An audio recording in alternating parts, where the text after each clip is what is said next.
好，昨天可能大家对于鸿海有点失望，想说法说会上好像讲的也挺中规中矩的，财报也是3绿3升，史上最亮眼的 Q2，到底为什么台湾自己的本土研究机构却下调它的目标价？但我没想到外资来送暖了，今天鸿海的表现就跟昨天完全不一样，外资想什么要来问布鲁喽。好，今天的外资买超也是比较罕见的，以前是正常，今天是罕见，涨400多点他就买了400多亿哈，有一点回头补货的味道。那大家很关心鸿海，其实我留言板好多人来问鸿海为什么昨天没有涨，但今天涨了就有人把留言删掉了。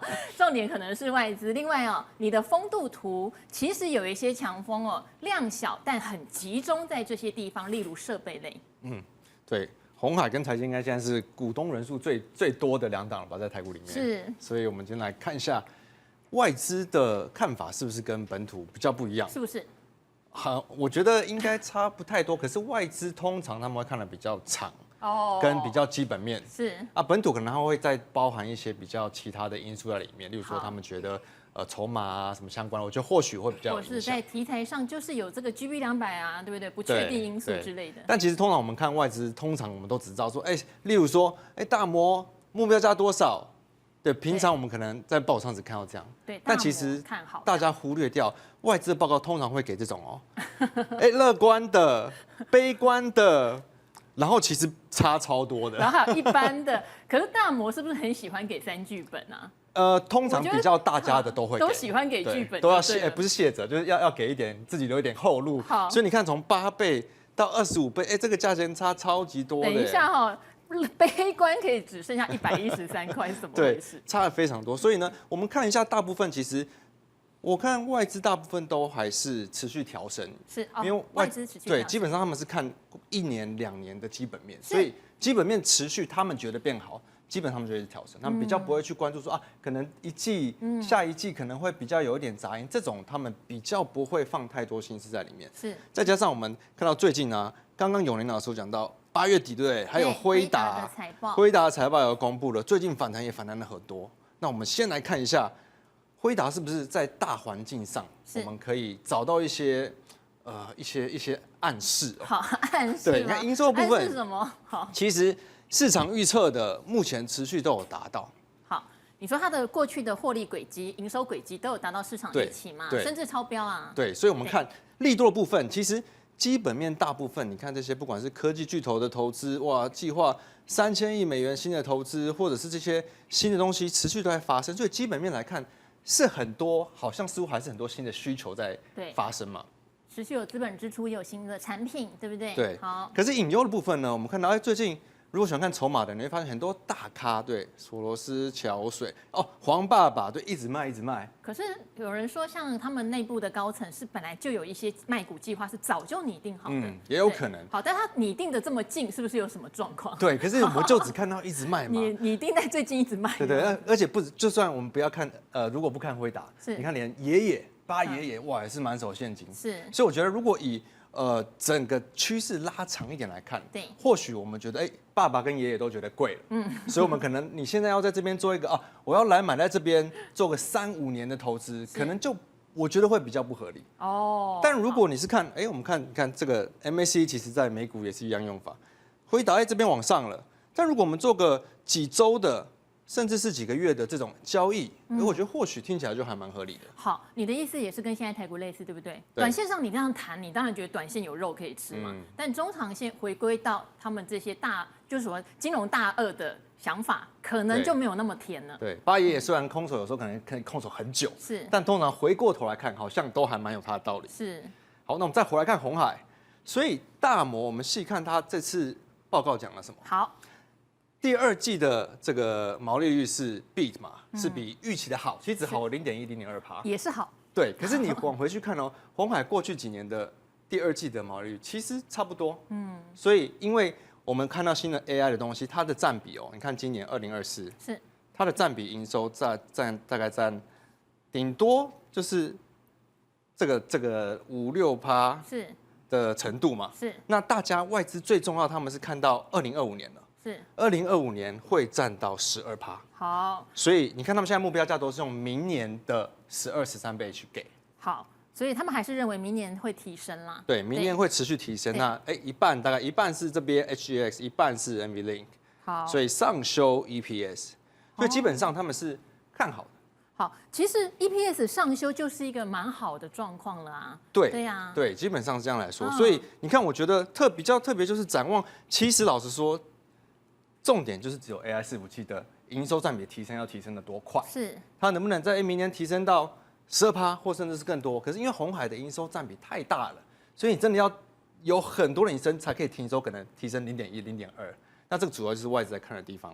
那我们如果看到目标价的地方，好，我这是特别没有排列，这是以时间来排的。好，那到底是多少？大部分我看一下字有点小，大部分大概220到270都有。那离现在其实不能算是非常高了，不能算是非常高。而且我们要注意的是，外资主要是看基本面，是通常股价在偏，如果整体市场在偏贵的时候，基本面通常你没有办法把它当成找到一个相对高点的地方。哦，也是有160，但是平等是 buy 是买。对，所以我觉得如果基于我现在看大市场，很多金融大鳄都是比较没有这么看好状态下，你要在这边再进来参与，说我要来报个3-5年，我觉得可能就要自己比较注意一点。好，是用这样的角度看。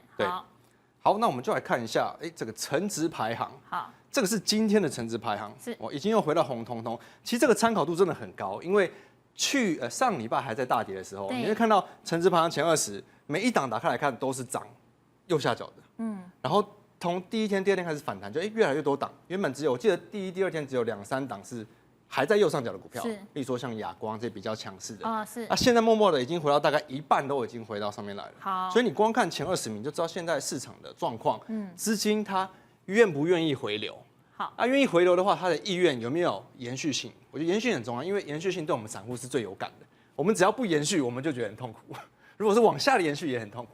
所以反弹初期的去向，我都会先去观察，资金有没有往一个族群移动。好，因为这个礼拜没有量，可是资金就因为没有量的关系，都很固定跑到一些族群。对，因为不好的时候它会涣散。是，那涣散的时候，你要重新聚起来的时候，其实真的很需要看这些大钱它愿不愿意回来。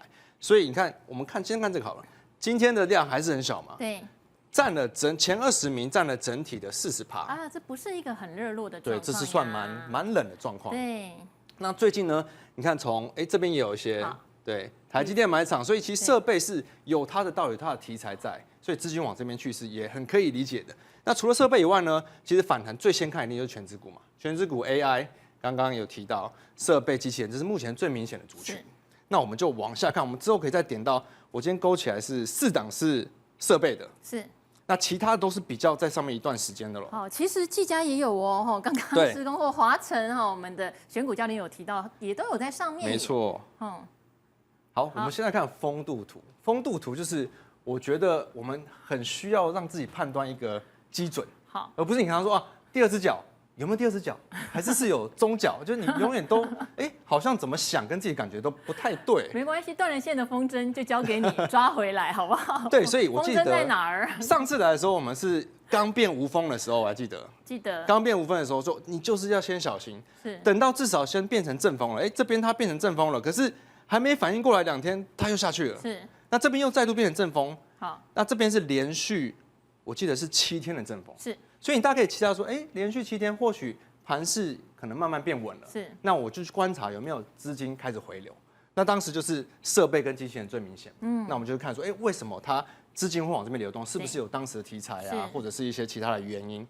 所以呢，现在变成强风了哦。强风第2天，我觉得强风的话，我们就是勇敢进行交易，不要想太多，想太多就是跌也怕。涨也怕，那你就永远都做不了该做的。勇敢进行交易我们客观来说，现在的风是这个样子。对，现在的风是这样，所以用基准去判断。如果我们的周期，你的交易周期相对是短中的，那你就是勇敢去交易。好，如果你是比较长期的，你就要趁这个时候不好的时候，你去找一些你喜欢的东西捡便宜嘛。好，那再下来的话，我们就看最优先出现的族群是设备。确实，你一眼看去就不是涨停，就在涨停的路上。对，一眼看去就是设备。那我们从成值上一路抓下来，我通常都喜欢这样抓，先把成值抓下来，再抓一些我觉得比较特别的，我从这里面去挑，它比较有机会在短期内走出延续性。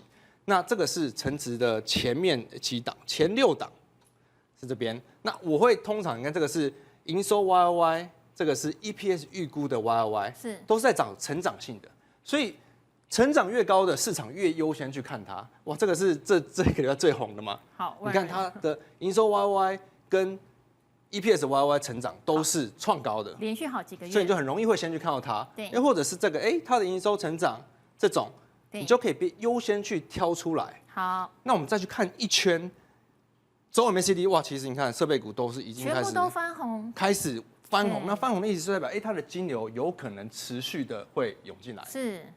那我们再看细一点的话，那我会特别讲到它的是因为，你看 MACD 第一个翻红，我会觉得是用它来当指标了，因为它今天是成值排行上面设备最高的，好，交易了100多亿嘛。好，今天爆量，但是有翻黑啦，所以下一段节目也会有来宾仔细的讲这档到底是怎么样哦。那特别点出一些这边，你看它营收已经好很久了，是，所以我觉得它不是那种短线适合去追的。是，那我们来看一下短线，你可能比较可以看的好，适合追谁？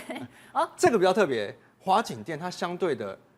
营收好久没有人讲到它了。成值排行它没有在前20的哦。是。那为什么特别看到它？是因为我把设备扫一圈，发觉它的营收其实你看也是成长了一段时间了。是。那为什么会特别看到它呢？是因为它也是做设备，但它比较特别，它是做的这个叫 AMC 微污染防治设备。听起来很 ESG 啊。听起来听不太懂，但基本上它就是要做防治。对，还要防治，因为半导体算是。相对高污染的嘛，那它就必须去用这个设备去检测。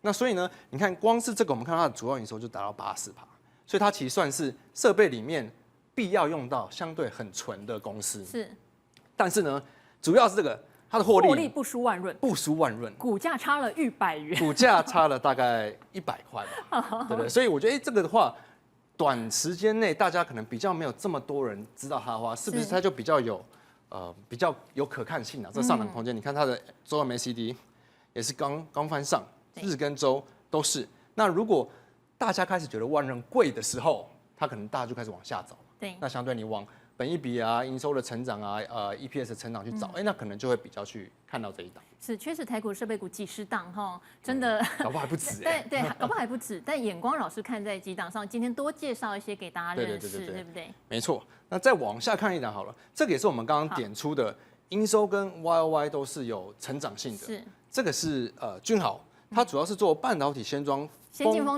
进封装设备的。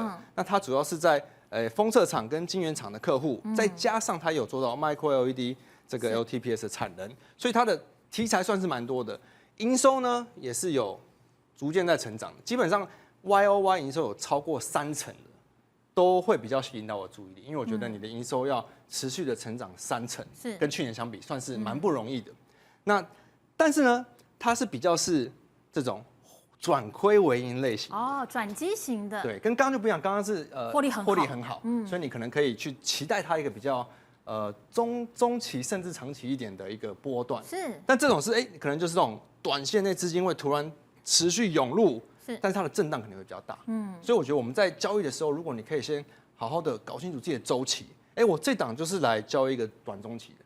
因为如果是像前面提到的万润、华景店，我可以等它拉回的时候，我去做一个比较几周、几个月的切入，是这种话，你就会比较明确的可以去慢慢说，我如果符合这4档的话，我要如何去做这些交易，那就会比较容易。不然我们看到一大堆设备股，有时候都不知道怎么选，选了不知道怎么去切入嘛。好，有兴趣的也可以去下载你的 APP 啦，对不对？上面就会有风度图，因为每一个礼拜也许真的吹出来的风涨不一样。但刚刚你讲那个东西很重要，现在风已经吹起来了，而且吹在特定的族群上，没错，我们就勇敢一点哈，不用想太多，就找这些族群就对了。视觉化来看。好，这边非常谢谢布鲁。